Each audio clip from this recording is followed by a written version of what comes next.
What's up, YouTube? You guys miss me? I know I've been slacking, not getting videos out, but kind of my goal right now is to post 1 video a week all of 2026. So we're gonna get that rolling right now. It's gonna be pretty much vlog videos. I'm not gonna do any like specific build videos. Just gonna kind of take you guys along on my days when I'm working on cars and stuff, so you guys see what exactly I got going on. So today I'm about to run up to Standard Auto Body, pick up a bunch of stuff for the Tundra build, and then I'm gonna actually work on getting my front coilovers and everything done on the Sierra today. And then once that is knocked out, I'm gonna jump on doing the Tundra doors and trying to get that thing together. So you guys will see pretty much everything that I'm doing on the weekends to get these cars together.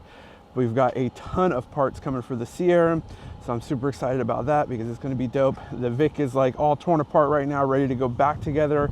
Waiting on a couple of cool things to come together for that thing. And then the Tundra, man, the Tundra is like 75% there. We just need to finish bodyworking the doors, wrap the doors, and then do the stunt wall. Once that is done, we can go ahead and start loading equipment in, which has been a long time coming. I'm so excited to actually get some of these freaking cars done and playing. But I'll take you guys along on the journey. Let's head over to Standard Auto Body, grab what we need for the Tundra, and get to body working and get it to putting the coilovers in the Sierra. Yeah, that's off the dome. Off the dome. Yeah. All right, let's go pick up some Bondo spreaders, all that crap. We need to grab some Fiberglass too, so we can get these damn doors body works. Standard is the place to be. I don't even know where your spreaders and stuff are. These are 4 for a buck, these are 3 for a buck, these are 2 for a buck. 2 for a buck, you said? 2 for a buck on these. Okay. These are 3 for a buck. So let me do 9 of these, I think, because they are going to get absolutely wrecked. Let's say that makes it 9, and then I'll do 4 of these. I want to say that is all I'm going to need. Actually, let me do 2 gallons of the Bondo. Yeah, absolutely. So I got a bunch of doors to do. You're at 120.91. Sheesh, everything's so expensive.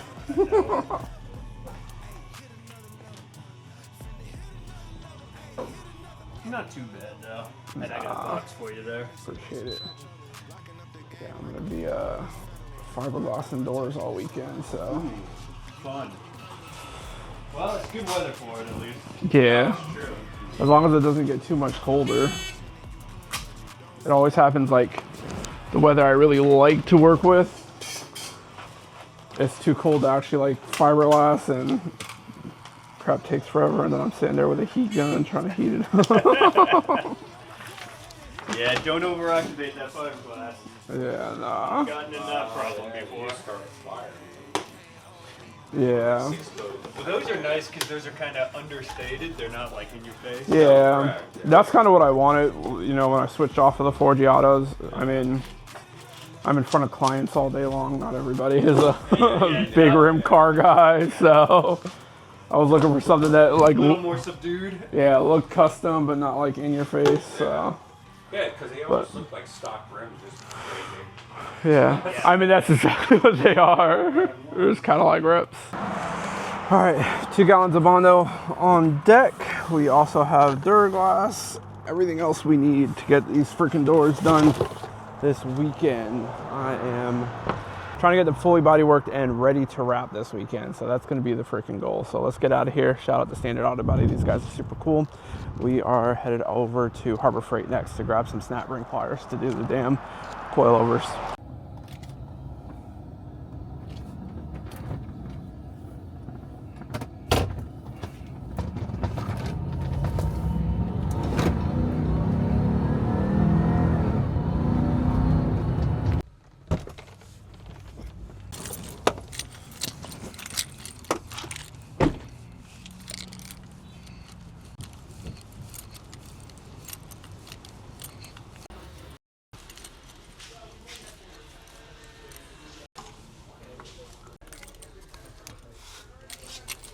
And you got a phone number with us today? Yep, 321.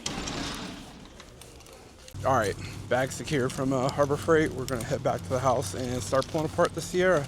I had to grab some long pliers too to get a bolt out of my freaking engine that goes to one of the alternators on the VIC, because of course I dropped a freaking bolt under the intake manifold and we couldn't get to it, and it's not magnetic. So whatever, more tools, whatever. We'll throw it in the toolbox and add it to the collection. But yeah, we got the snap ring pliers, so we can go ahead and finish the coilover assembly and get this thing together. See you guys back at the house. I'm gonna go ahead and let this thing actually cool down, because I'm sure it is super hot right now. It has been a lot of highway driving.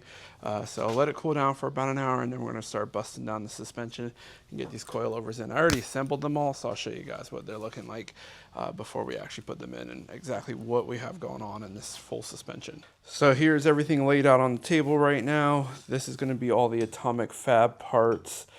These are going to be the uppers and then lower mounts for the front coilover suspension. These are going to be the Twisted Metalworks tie rod ends. This is going to be their bump steer kit to prevent a little bit of the bump steer that these trucks get when they are lowered. So I've got to install those as well. Didn't think about it, but I hope I have everything I need to install those. It is going to need an alignment afterwards, but whatever. These are going to be dual adjustable Viking coilovers, and then Viking springs as well. I assembled these all yesterday, followed the specifications from Atomic Fab, exactly how they do them. So excited to see how this thing freaking rides and handles once everything's done. I do have to go ahead and get it aligned and everything afterwards. And we also have the rear suspension already done.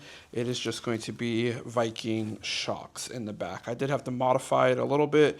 I'll show you some of that to show you exactly how we got the shocks to work in here. All right, so with the rear shocks, these do not like bolt straight in. It's not that much modification to get them to work. But basically what we had to do is the lower perches, I just had to grind it down to clear the shock body.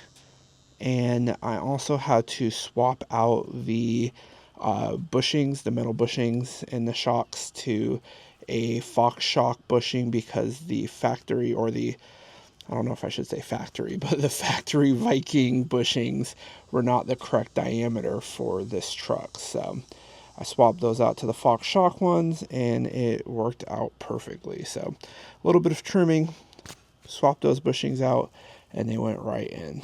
And they're dual adjustables as well.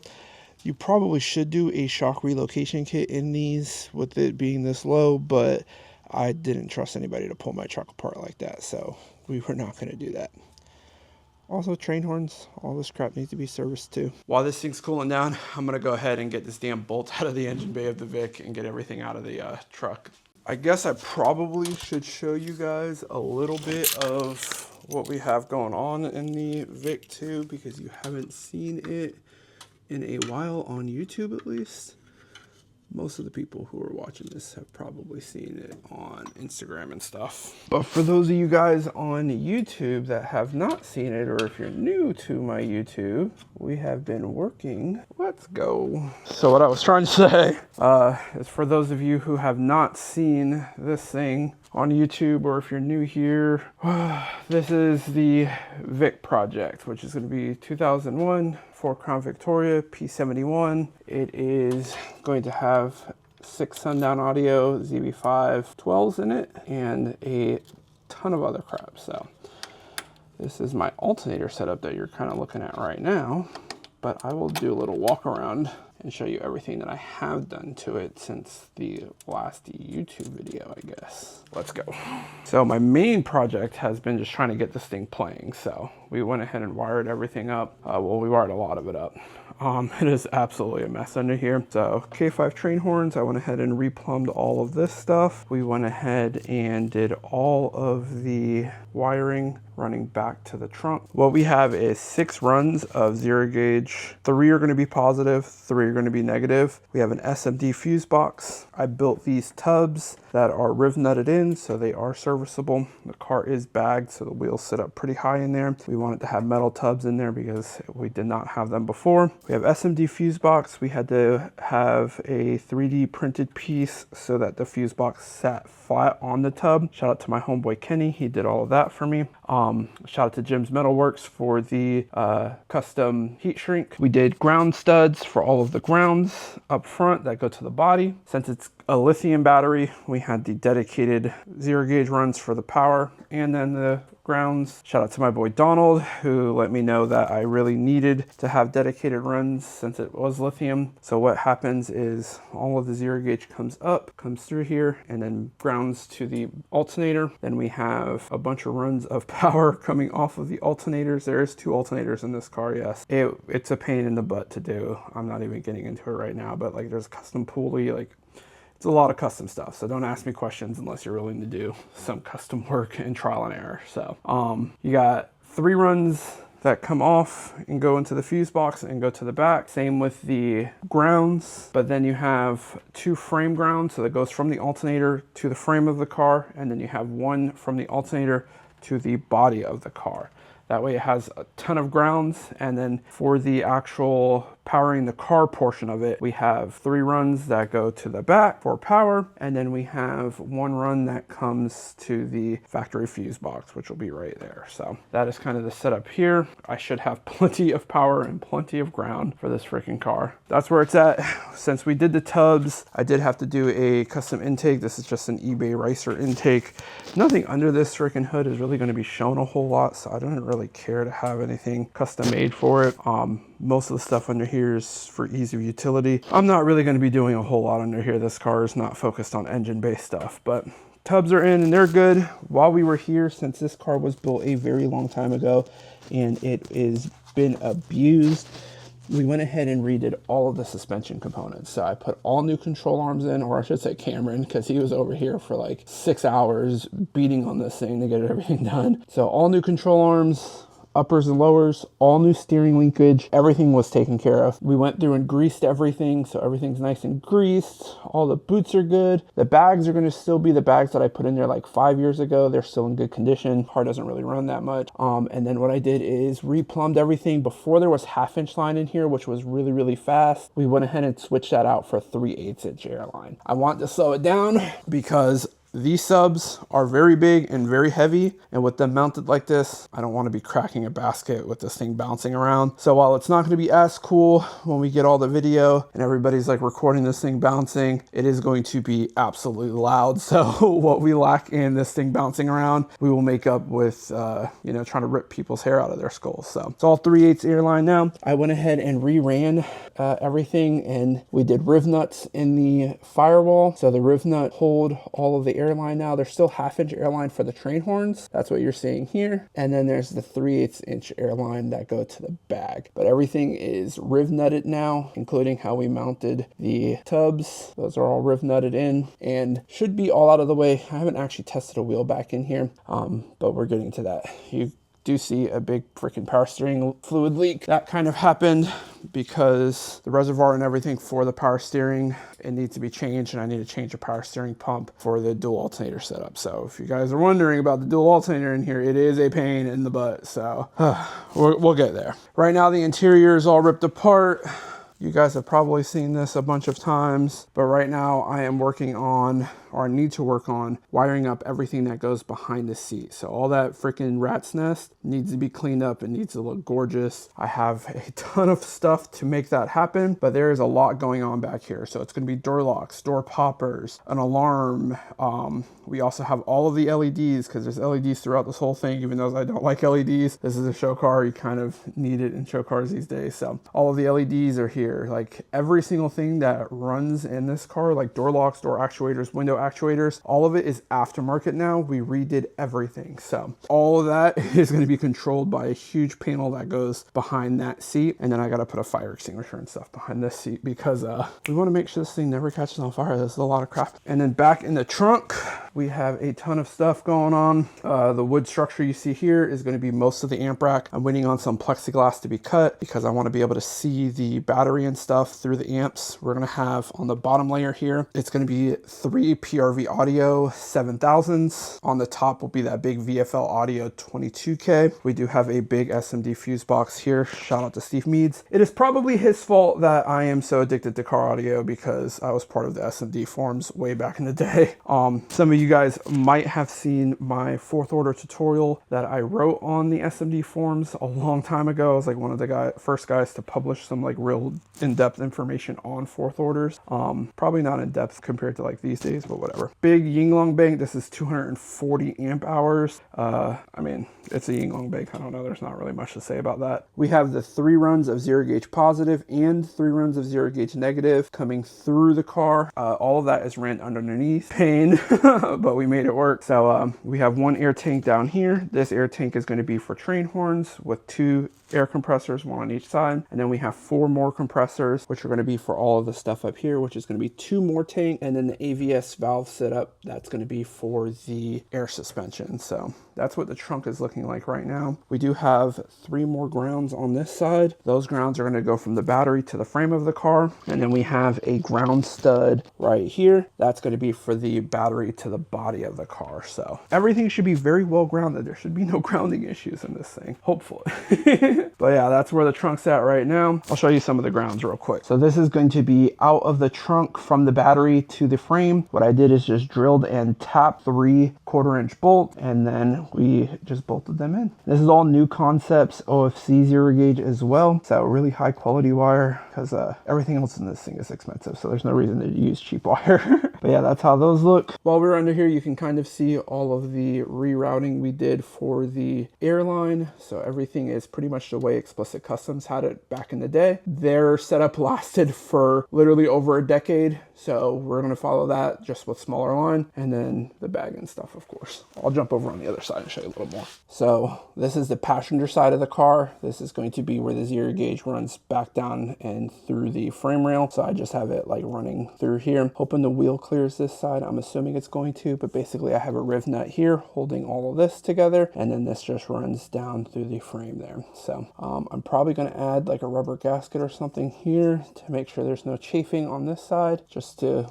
have a little bit of redundancy there. And you know, I don't want to go back in and deal with anything else in this thing. On this side you can see the front grounds. So those are going to be the grounds that go up to the alternator from the frame. I gotta zip tie that, I forgot about that. Let me show you guys the stuff in the back here. I guess you can't really see too much of it. I tucked it up pretty well, but this is where all the wiring runs through to the back. Yeah, so that's the VIC for right now. We will be doing more vlogs of this, I promise. I wish I recorded a lot of this. Did record a few little bits, but not a whole lot. We will get back here, I promise. And tomorrow, which will still be in this video, we will be working on getting the Tundra doors fully bodyworked. So that should be fun. Man, I really need to get this freaking garage cleaned up. I'm like realizing walking around here, it's just a freaking wreck right now. So I'm probably going to work on some of that while we wait for the Sierra to cool down. That way it's a little bit easier to work around some of this crap. We've been moving, it's been Christmas, there's boxes everywhere. I'm trying to get all of the equipment out here and organized so that we can like easily build all of these cars. Plus the fiance is about to move in, so we're making room for her. Yeah, let's get this place cleaned up, and then we'll jump on the Sierra.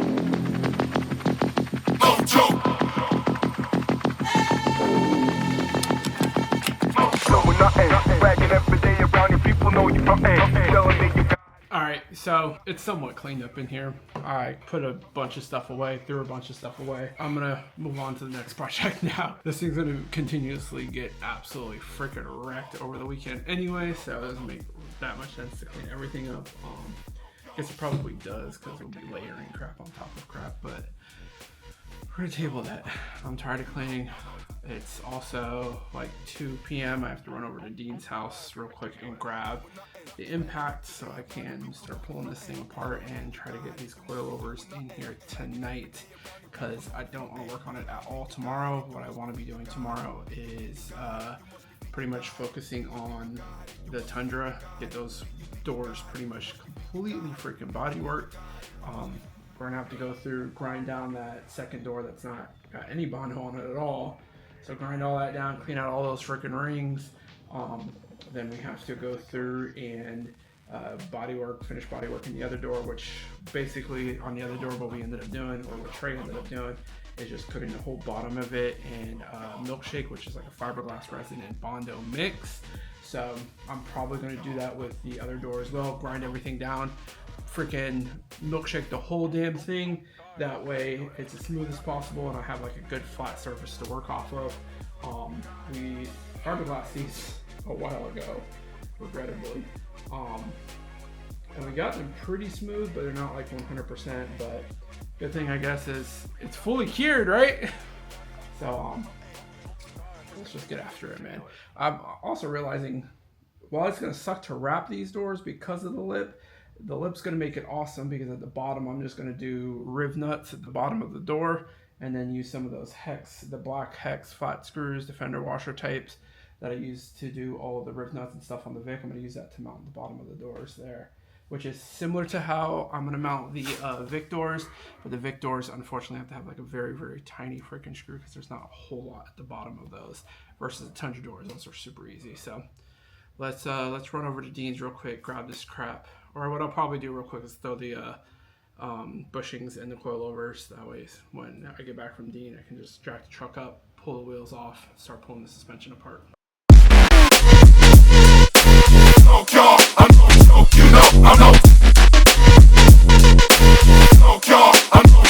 Ridiculous.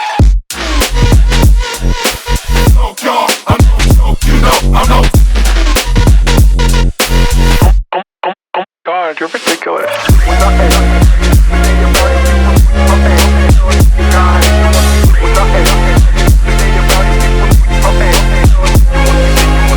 Okay, I am back from Dean's. I just realized though, I only have one jack stand, so this is going to be fun.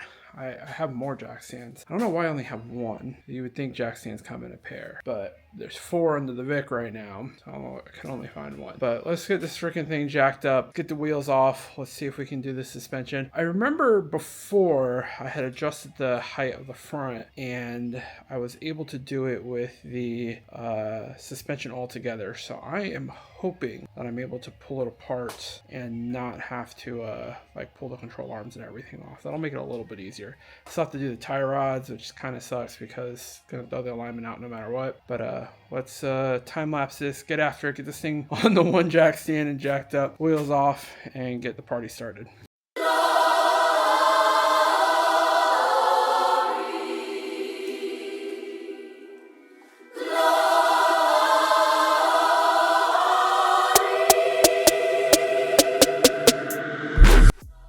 Alright, we are making good progress. This side's pretty much back together. Pretty easy, simple setup. Thank God the lowered struts from Max Tracks, they were able to come pretty much right out without no freaking hassle or anything like that. So got the Vikings in. I do have to set the preload.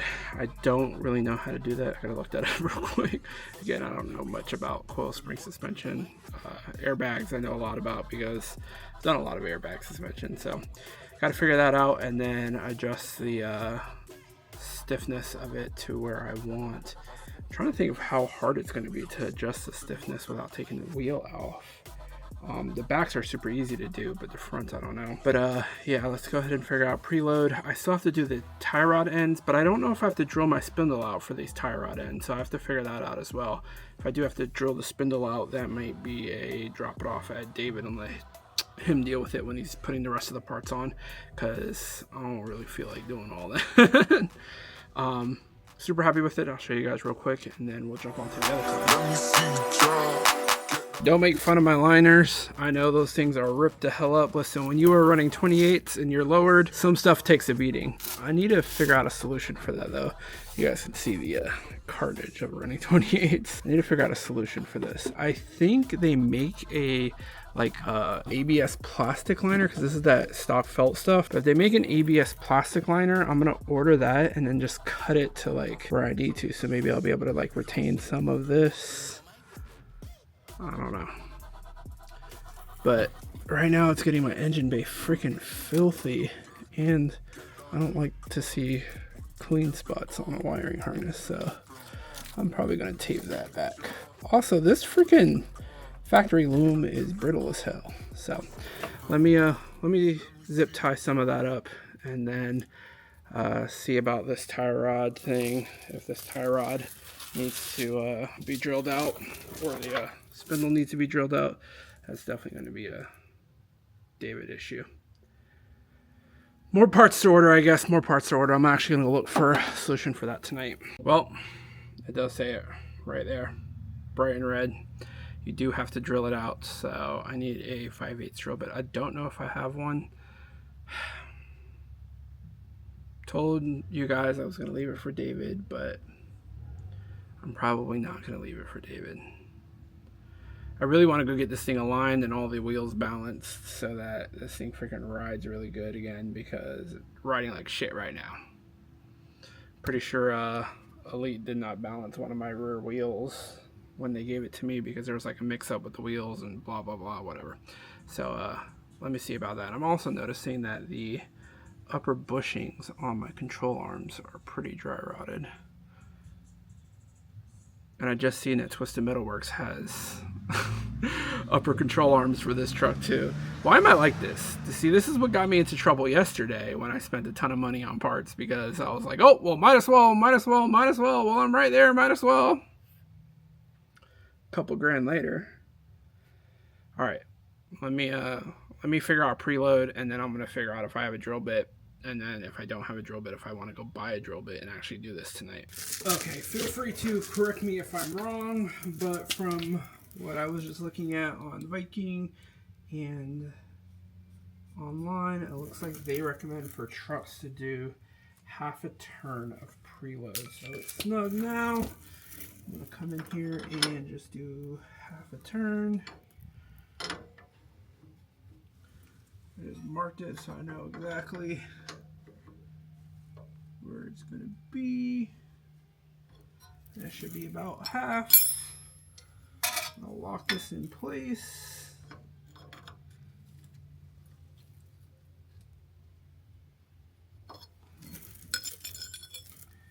I think I put a little more preload in there. Did I doing that?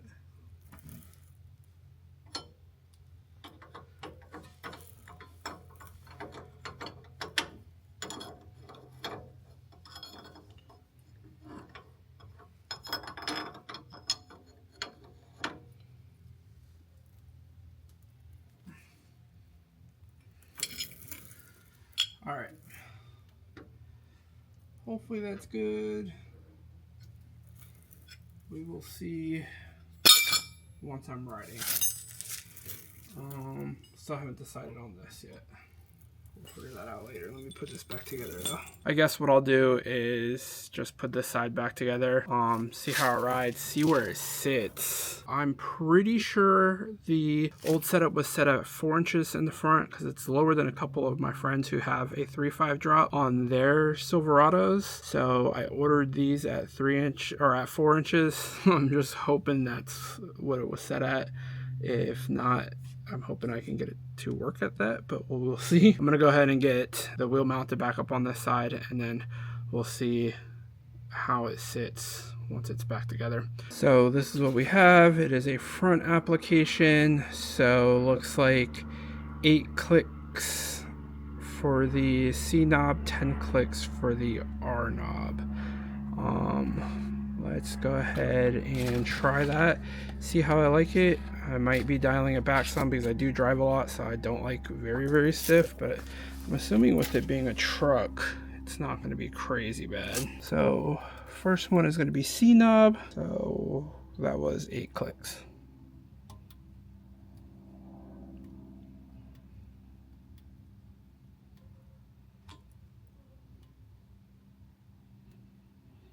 And then R knob is going to be 10. Oh.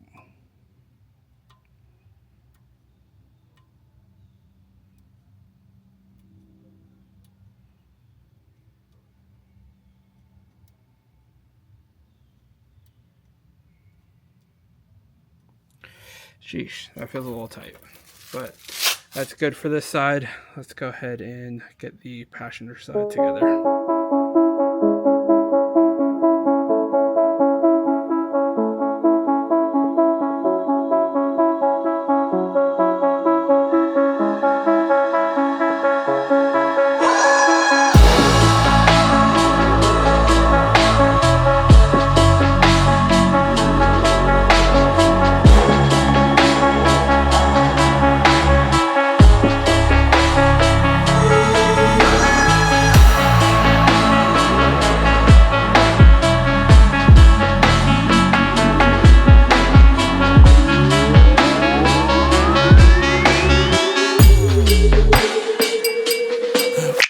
Yeah.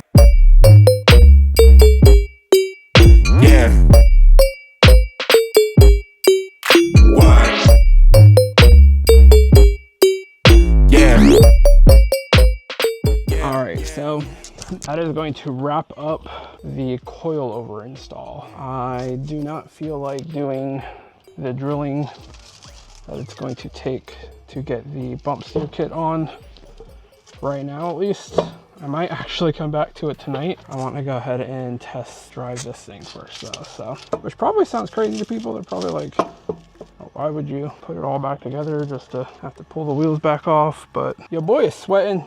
It is hot. I mean, it's not that bad today. We are going to wrap this up and hope that it drives good and really hope that it's the right ride height, because that is still the $1 million question right now.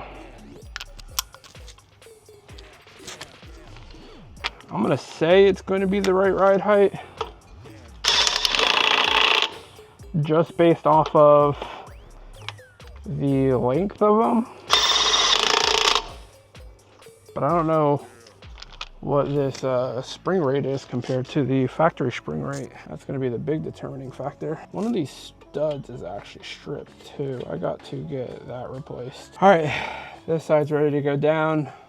I got to go do the other side though, but impact's obviously dead, so I have to charge that as well. So let me charge this up real quick, get the other side together, and then I will cut back once this thing's on the ground.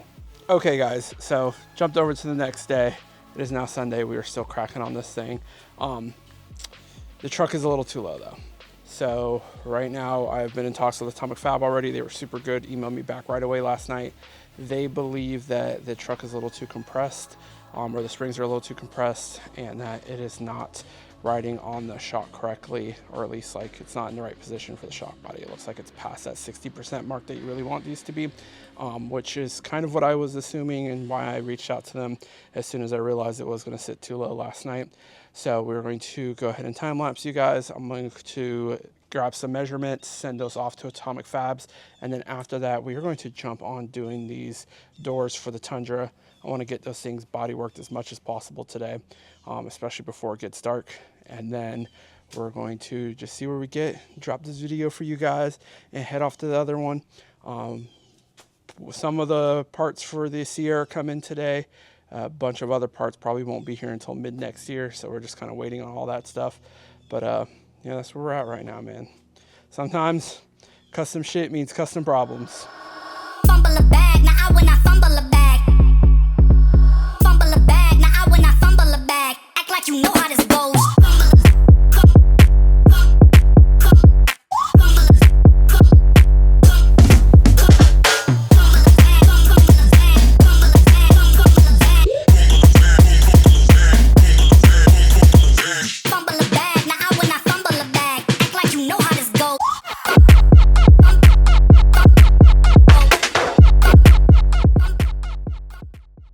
So I got all that measured out for Atomic Fab and I sent it over to them so they can let me know what I need to do to get, it looks like I only need about 1 inch out of the front. So looks like I might have measured incorrectly on the Max Track setup, but that's cool, whatever. We're moving on to the next phase of today's agenda, which is going to be the Tundra doors. So I've got to grind this one down, get it prepped, and then see if I can get it in a milkshake today. I actually don't know if my fiberglass resin is good. Guess we're about to find out about that. I did get the first part for the truck today, which is going to be the exhaust. So the exhaust is in. It's going to be the Flowmaster. I think it's like the Street Thunder or something like that. It's going to basically be 3.5 inch pipe to a 50 series muffler and then duals out from there. I was looking for an exhaust that was not too loud because I'm on the phone all the time in this car. We're also going to go ahead and do headers and catless Y pipe in this thing. So hopefully it sounds good, but not too loud. It's not cammed or anything yet. It's just supercharged.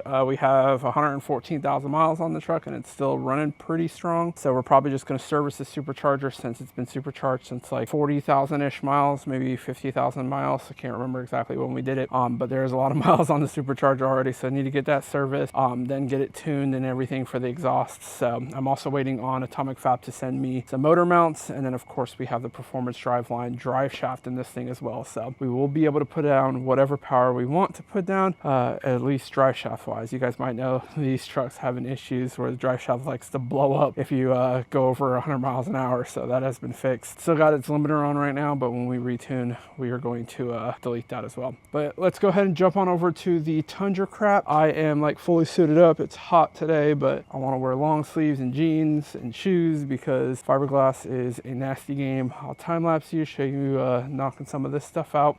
But that's pretty much going to be it for today, man. We are almost out of daylight, and as soon as we're out of daylight, I am wrapped up. It's a Sunday, so I still have a bunch of work that I need to get done and preparing for next week. I also need to clean my house and get all my crap on point so I don't have to do no stressing over the week. So let's get as much of this done as we can before 5:30, 6 o'clock hits, and it's no more daylight.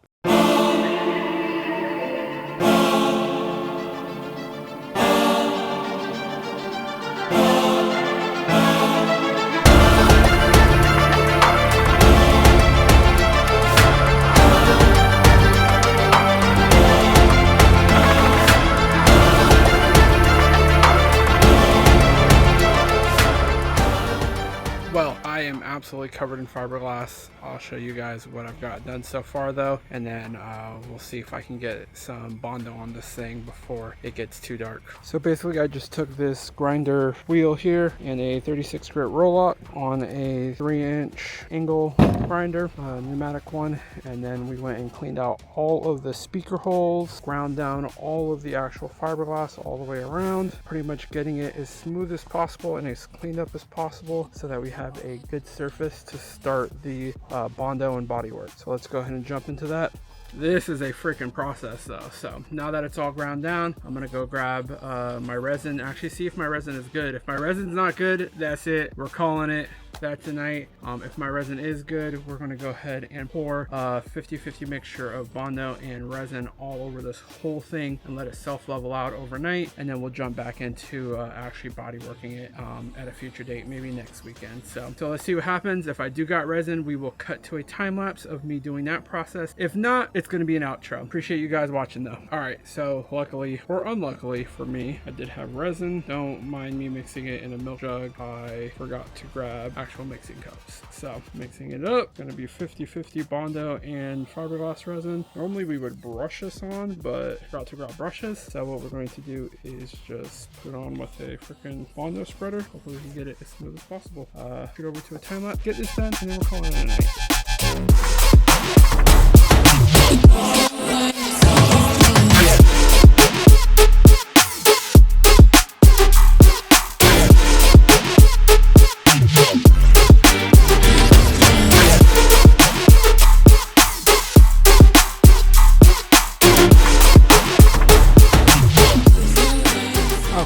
Pretty much wrapped up for tonight. I went ahead and got a full smear on this thing. Well, it's not a full smear, but I got all of that batch that I mixed up on here. It is looking really good. So basically what this stuff is going to do is going to help actually just like level it out, self-level basically, similar to like how concrete self-levels if you're like doing tile floor or whatever. It's not going to be perfect, but it's going to give us a pretty solid base. So we're going to let this sit here, dry overnight, and then come back to it tomorrow. We'll start sanding it down. I'm going to have to do probably one more pour, like half of what I did today, just to get some areas that I did not hit. But I love this stuff because it gets in all the little cracks and crevices, the areas where it would be really hard to perfect with just like regular Bondo smearing and sanding. It's going to fill in those, and then we're going to come back through, and then after that we'll come back through, we'll Duraglass a couple of areas that are going to need a little bit extra support, and then we'll actually Bondo the rest of it and then smooth it out, and then get it ready to wrap. I'll show you guys what it looks like right now, but it's looking dope. I'm ready to call it a night. So after this little montage at the end here, that's going to be it for this video. Check back on the next video. We're probably going to be working more on the Tundra, more on the Sierra, of course, because it's going to need a ton of work, and then try to get some work done on the VIC as well. So stay tuned. I'm going to try to bring these to you guys every single week.